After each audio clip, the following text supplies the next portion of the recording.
இந்த கிஃப்டை நம்ம பாதுகாக்கணும். எப்படி பாதுகாக்க முடியும்? பாப்பா டயர்டாக இருக்கா? டயர்டாக இருக்கா? இல்லை. சரி, இதை எப்படி நம்ம பாதுகாக்க முடியும்? எப்படி பாதுகாக்கணும்?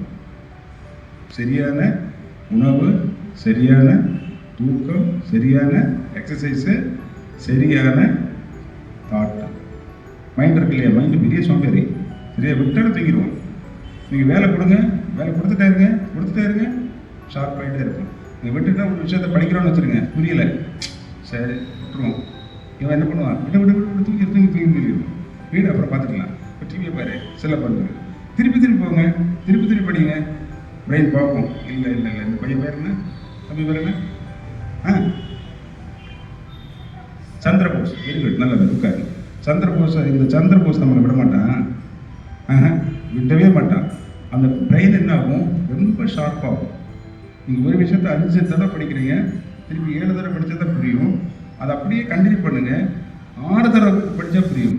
திருப்பி அதை கண்டினியூ பண்ணிட்டே இருங்க. 2 தடவை படித்தா அது விஷயத்தில் நமக்கு என்ன ஆகும்? அப்சர்வ் ஆகும். புரியுதா?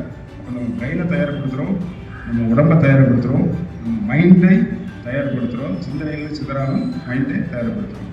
அதுக்கு தான் நமக்கு நல்ல ஒரு உடம்பு கொடுத்துருக்கோம். அந்த உடம்பை நம்ம கரெக்டாக பயன்படுத்தணும். அந்த உடம்பை நம்ம ரோட்டில் போய் மெயினாக பெரிய த்ரெட்டு நம்ம ரோடு தான். புரியுதா? நம்மளால் இன்னொரு ஆளுக்கு ஆபத்து வரக்கூடாது, நம்மளால் இன்னொரு ஆளுக்கு இருக்கக்கூடிய உரிமைகள் பறி போகக்கூடாது, அடுத்தவங்களால் நம்ம உரிமைகளும் பறி போகக்கூடாது. அந்த ரோட்டில் தான் நடக்கும். கரெக்டாக?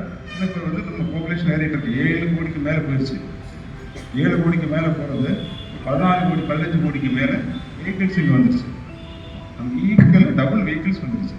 அது இந்த ரோட்டில் தான் போயிட்டுருக்கணும். இப்போ நம்ம சாலையை மதிக்கணும், அடுத்த உயிரை மதிக்கணும், அடுத்தவங்க நம்ம உயிரையும் மதிக்கணும். அப்போ பஸ்ஸில் போகும்போது தொங்கிட்டு போகக்கூடாது.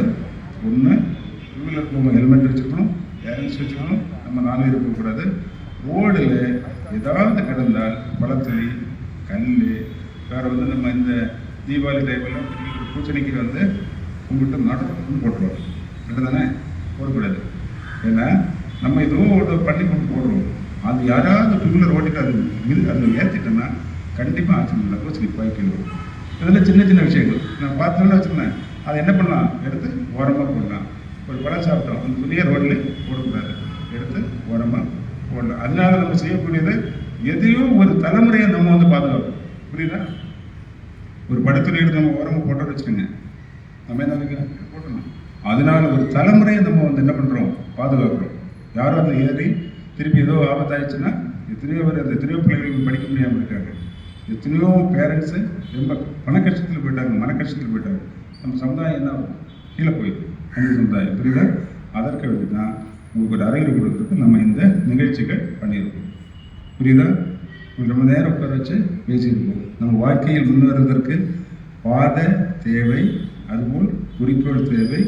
அந்த பாதையை நாம் சட்டத்தால் பாதுகாக்கணும்.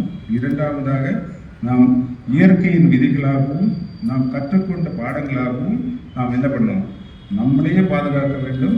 நம்மளை சார்ந்த நமது மனித குலத்தையும் நாம்